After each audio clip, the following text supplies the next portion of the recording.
ان میں سے نمبر 1 ایران ہے. اگر ہم چلتے ہیں عرب سے مشرق کی طرف تو ایران ایک اعتبار سے یہ بازی لے گیا ہے پورے عالم اسلام پر.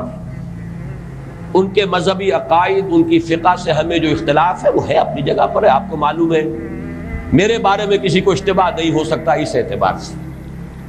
میری جس درجے دشمنی رکھی گئی ہے، جس طرح میرے سر کا جو ہے مطالبہ ہوتا تھا، 2 ہی آدمی تھے پاکستان میں کہ جن کے سر مانگے گئے. ایک کراچی کے وہ شاہ بلیغ الدین صاحب اور ایک نے. تو اس حوالے سے وہ اپنی جگہ پر اختلاف ہے، لیکن اس حقیقت کا اعتراف کیے بغیر نہیں رہا جا سکتا پورے عالم اسلام میں یہ واحد مسلمان ملک ہے جس نے بہرحال اپنی شریعت، اپنے عقائد کے مطابق ایک مذہبی انقلاب برپا کیا. اور پورے عالم اسلام میں مذہبی سطح پر، حکومت کی سطح پر فنڈامنٹلسٹ صرف ایک ملک ہے کہ اس پہلو سے ایران ان کا ٹارگٹ ہے، ٹارگٹ نمبر 1 ایک خاص اعتبار سے. ٹارگٹ نمبر 1 ایک دوسرے اعتبار سے ہم ہیں، وہ میں بعد میں عرض کروں گا.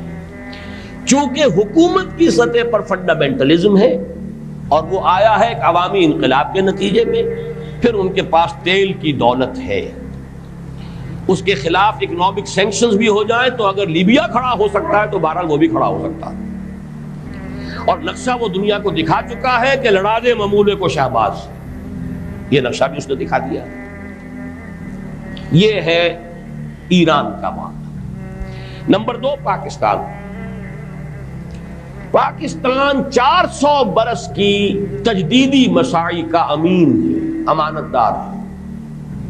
پورے ہندوستان میں مجدد الفسانی رحمت اللہ علیہ، شاہ ولی اللہ دہلوی رحمت اللہ علیہ، سید احمد بریلوی رحمت اللہ علیہ اور ان کا جہاد، پھر اس 20ویں صدی عیسوی میں یا 14ویں صدی ہجری میں علامہ اقبال جیسا مفکر، مولانا مودودی جیسا مصنف، مولانا الیاس جیسا مبلغ، شیخ الہند جیسا مجاہد حریت، پورے عالم اسلام میں ان کا پیرلل کوئی موجود نہیں.